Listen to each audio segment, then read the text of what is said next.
সে একবারের কথা, এক রাজ্যের রাজামশাইয়ের কথা। রাজামশাই যেমন ভালো মানুষ ছিলেন, রাজামশাইয়ের রাজ্যে প্রত্যেকটা মানুষ খুব সুখে শান্তিতে দিন কাটাতো।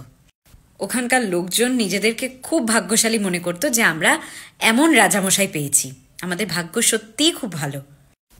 যে রাজামশাই আমাদের ছোট বড় সমস্ত প্রয়োজনের খেয়াল রাখেন, আমাদের প্রত্যেকের পরিবারের খেয়াল রাখেন।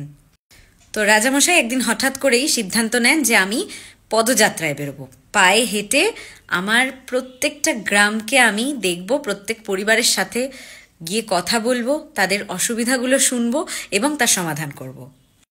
তো রাজামশাই পদযাত্রা শুরু করলেন। গ্রামের প্রত্যেকটা কোণা কোণায় রাজামশাই গেলেন, সবার সাথে কথা বললেন, পরিবারের লোকজনদের সাথে কথা বললেন। কিন্তু সবচেয়ে ভালো ব্যাপার হলো রাজামশাই গিয়ে দেখলেন কারুর কোনো অসুবিধাই নেই, সকলে ভালো আছে এবং সকলে সমস্যাহীন রয়েছে। তো রাজামশাই এটা শুনে খুব খুশি যে আমার রাজ্যে কারুর কোনো প্রবলেম নেই, সবাই খুব ভালো আছে। তো এটা জেনে খুব খুশি মনে রাজামশাই নিজের রাজমহলে ফিরলেন। ব্যাপারটা হলো রাজামশাই ফিরে আসার পর রিয়েলাইজ করেন যে আমার পা দুটো খুব ব্যথা করছে, মানে রাজামশাইয়ের পা দুটো এত যন্ত্রণা করছে। যদিও এটা রাজামশাইয়ের জীবনের প্রথম এত লম্বা পদযাত্রা ছিল, তবুও তিনি হঠাৎ করে তার অনুভূতি হয় যে রাস্তা খুব খারাপ প্রত্যেকটা গ্রামের। এভাবে 3 সপ্তাহ কেটে যায়, কিন্তু রাজামশাইয়ের পায়ের ব্যথা একটুও কমে না। কিন্তু 3 সপ্তাহ ধরে পায়ের এমন ব্যথা, তো রাজা তো চিন্তায় পড়ে গেলেন যে তাহলে গ্রামবাসীদের পায়ে হেঁটে কি অবস্থাটা না হয়। রাজামশাই রাজসভায় সবাইকে ডাকলেন, ডেকে বললেন যে দেখো আমার এরম পদযাত্রা করে এসে পায়ে এমন ব্যথা হয়েছে, 3 সপ্তাহ হয়ে গেছে, পায়ে ব্যথা বেড়েই চলেছে। তাহলে ওখানকার লোকেদের ওই বড় বড় পাথরওয়ালা রাস্তা, বড় বড় গর্তওয়ালা রাস্তার উপর দিয়ে হাঁটতে কত প্রবলেম হয় গ্রামবাসীদের পায়ে, তার মানে কি পরিমাণ ব্যথা পায় তারা। তো রাজামশাই নিজের প্রত্যেক মন্ত্রীকে দায়িত্ব দিলেন।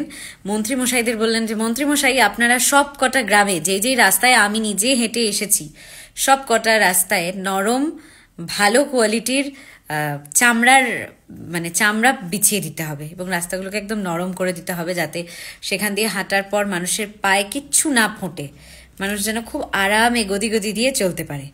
এবার এটা শুনে মন্ত্রী মশাইরা তো খুব চিন্তায় পড়ে গেছেন, পড়ে গিয়ে বলছেন রাজামশাই আপনি কি কথা বলছেন, এটা কি করে সম্ভব? আমাদের এত বড় রাজ্য, এতগুলো গ্রাম, এতগুলো রাস্তা, কি করে এত চামড়ার চাদর আমরা পাবো কোথায়? অনেক লোক লাগবে, অনেক চামড়া লাগবে, সেটা কি করে আয়োজন হবে রাজামশাই?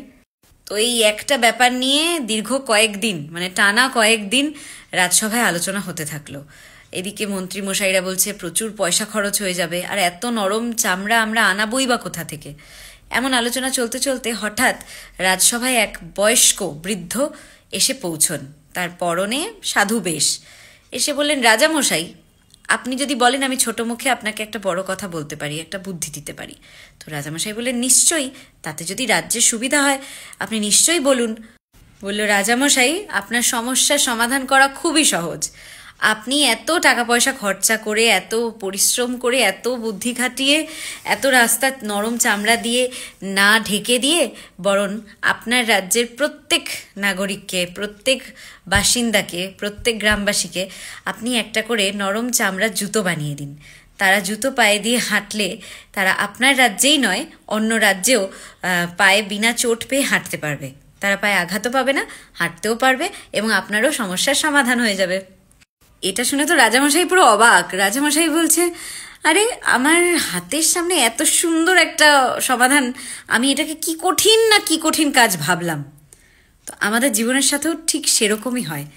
আমাদের জীবনের প্রবলেমগুলোকে, সমস্যাগুলোকে আমরা অনেক কঠিন ভেবে বসে থাকি যে এর কোনো সমাধানই নেই, অথচ সমাধান আমাদের আশেপাশেই থাকে।